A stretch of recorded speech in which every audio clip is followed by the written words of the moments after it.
Hey guys, how's it going? Sorry it's been a while. These holidays are keeping me busy. Traveled out to California and went to my brother's memorial tournament, and I saw this pitcher. He played for Bishop Gorman. Don't know his name, but he did a lot of things that I really like and really talk about a lot when we're doing pitching stuff. And just want to point a couple things out. I did a video earlier almost on the same thing, but this is a little more clear, and I want to jump right into it. First things first, you hear a lot about a balance point and got to get to a balance point and all this stuff. That's not necessarily true. More importantly than a balance point, we want to get to a loaded position, and I want to show you what that looks like. With this kid, he does a lot of things really good, and just going to go through a few of the key points. He's already come set here, and he's about ready to start his motion towards the plate. And as we move on, here's his first step. Okay, and I want to make a little line here, and we'll do it with the red line. Okay, basically that's at the front. Okay, starting at number one. Right when he starts to lift his leg, you can see he's already really starting to go forward. Okay, so in this particular video, his balance point is his set position. Right when he starts to lift his foot, you can see his sleeve starting to poke out in front of that line. And as he goes higher with his leg, his body starts, I like to use the term falling towards home plate. And what this falling move really creates is momentum. Okay? And I really want to create a lot of momentum before I start to use my muscles.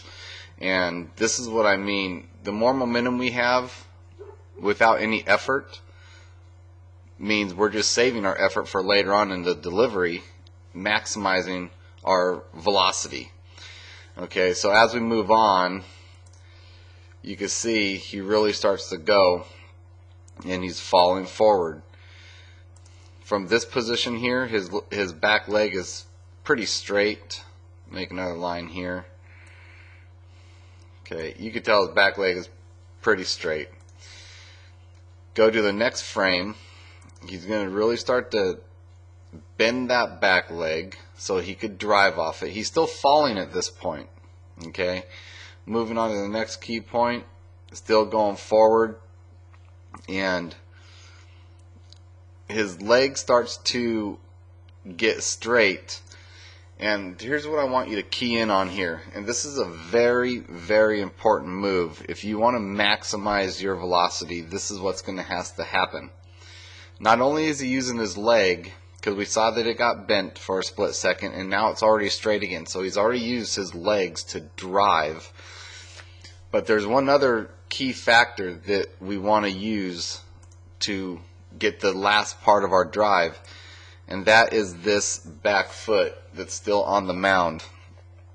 I want to use my ankle as well at the right time. After the leg drives, I want to use my ankle to drive.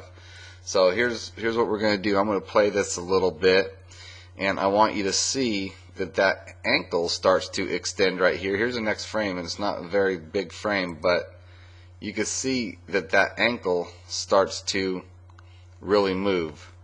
So as we go, now he's getting extended, and this is what happens. He's getting extended on his back foot, and his front foot still hasn't even hit the ground. He's probably about a ½ inch from hitting the ground, and his back ankle is already extended. So as we move on to the next frame, this is what I want you to really key in on. That foot, let me move back one more frame. Okay, he is connected right now to the mound right here. Okay, as we move forward, you're going to see that toe start to leave the mound, or the rubber anyways. Okay, so he's already moved up. Let's see when he releases it. He still hasn't released it, and you can see how much he's moved. Still hasn't released it. This is a great picture to look at. Okay, our foot wants to do this. It's going to move this much. Okay, and as well as moving that much, he has a total backside release, maximizing his velocity. And this is what I mean. His foot has left the mound and it's going up into the air before he releases that ball. He still has that ball in his hand and he's getting a full backside release. Okay, when you're pitching, you will almost hear your back foot dragging before the ball's released. And if you don't hear that being done, you might be just coming up, you know, from this point back here. I'm going to make a blue line. This is the wrong way. I don't want my foot to come from this point and start going up from here. I want it to slide out first and then up. And that means we're getting a proper backside release. And that's what we're going to be looking for. When you guys are pitching, you'll actually hear your foot sliding before you release it. Okay? And then it's going to go up. And like I said, this kid, he probably slid a good 8 to 10 inches before his foot started moving up. So I'm going to erase all this stuff. And I'm going to take it back. I'm just going to play it through for you in slow motion so you can kind of see. And I want you to zero in on his back foot. Okay, here we go.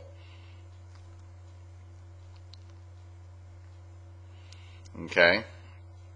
Yeah, I clicked all the way to the back of the video. Let's do it again.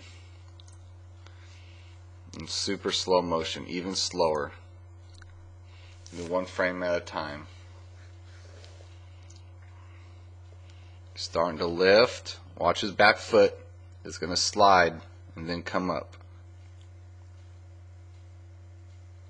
Knee's getting bent. He will get extension with his foot, knee, and then his foot. And it's sliding up. Perfect. And then it's going to come off the ground. Okay. And here's another thing to look for. I'm going to go ahead and move it back here. As he's sliding down the hill, okay, frame by frame, as he's moving forward, his hips and his head are going to stay stacked right here. Bam. He's stacked. As he moves forward, they move together. Okay? Still in the same hips and head. Right there. They're still moving together. Okay? As he's moving down that hill, I want you to notice something. His chest is facing third base. Being a right-hand pitcher, basically that means he's still closed. As he's moving down the hill, his body is closed. And at the very end, after he gets his momentum, everything, look at, he's still closed. He's ready to deliver that ball. He's gotten his momentum going. He's still closed. And right at the last second, he's going to start to come open. And as his body comes open, his arm is ready to deliver the ball. What does that mean? It means he's getting every ounce of power that he has to offer into this pitch. Okay, and it's just this is, for me, it's about as good of a delivery as you're going to get. And it doesn't surprise me. He's on one of the best travel teams in the country. And when I saw this kid pitching, I had to break out my camera and get it because it's just picture perfect. There's a great finish right there. This finish is a product of doing this other stuff that we were talking about properly in the beginning. Okay, he wouldn't get to this finish if he didn't have that proper backside release. Okay, he wouldn't have the control. He wouldn't have the velocity. Okay, he wouldn't have the longevity in his game. I think this game he threw 6 innings. It's a 7-inning ball game, so he almost threw a complete game. And not to say that he could not have finished it, but the coach pulled him out for whatever reason. But again, these are things that you want to look for. If you're the pitcher, you want to hear your foot dragging. Okay? And if you're a pitching coach, you want to see that back foot drag before it comes up off the ground, before the pitcher releases the ball. This move is being made. That will maximize your power. It will increase your velocity and your control. And these are all good things. And quite frankly, there is no perfectly safe way to throw a baseball, but this is the healthiest way that you're going to throw the baseball.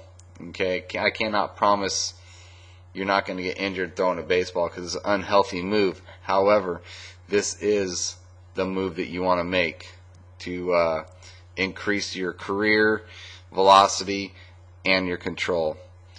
Thanks for watching. I will talk to you guys later.